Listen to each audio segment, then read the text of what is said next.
सोनम एक मध्यम परिवार की लड़की थी, लेकिन उसकी भाभी पायल एक बड़े घर की बेटी थी। पायल की शादी प्रदीप से लव मैरिज हुई थी।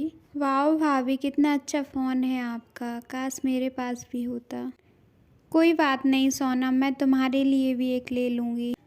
भाभी, आपको आपके पापा ने कितने अच्छे कपड़े और गहने दिए हैं। मैं अपने पापा की इकलौती बेटी हूँ ना।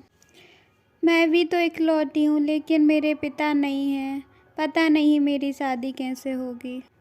तभी वहाँ लक्ष्मी आ जाती है। अरे क्यों नहीं करेगा तेरा भाई तेरी शादी धूमधाम से, आखिरकार जिम्मेदारी है तू इसकी। और कुछ ही दिनों में सोनम की शादी फिक्स हो जाती है। क्या हुआ प्रदीप, आप इतना परेशान क्यों हैं? बात है तो कुछ बताइए मुझे। पायल, शादी का तो सारा इंतज़ाम हो गया है, पर गहने का रेट तो इतना आसमान छू रहा है, क्या करूं समझ ही नहीं आ रहा।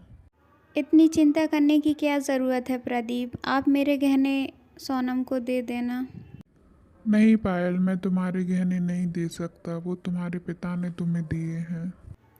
सही तो कह रही है बहू, उसकी तो हो गई शादी, अब किसको दिखाने हैं उसे गहने। सोनम की शादी धूमधाम से होती है और वो बड़े घर की बहू बन जाती है। पर सोनम की शादी के खर्चों के कारण प्रदीप और पायल कर्ज में डूब जाते हैं। मैं सोच रही हूँ कहीं नौकरी करने लगूँ, वैसे भी पढ़ी लिखी हूँ, आपकी थोड़ी मदद हो जाएगी। वैसे कुछ दिन कर लोगी तो सही रहेगा, क्योंकि ज़रूरी भी है। अब पायल भी नौकरी करने लगती है और घर खर्च में प्रदीप का हाथ बटाती है। एक दिन पायल सोनम का फ़ोन आया था, कह रही थी कि उसके यहाँ शादी है तो उसके ससुराल जाना है। ठीक है माँ, ठीक तो है, लेकिन एक काम करना, उसके ससुराल वालों के लिए कपड़े और गहने लेकर जाना है। सोनम सोच में पड़ जाती है, क्योंकि कर्ज और घर के खर्चों के बाद पैसे बचते ही नहीं हैं।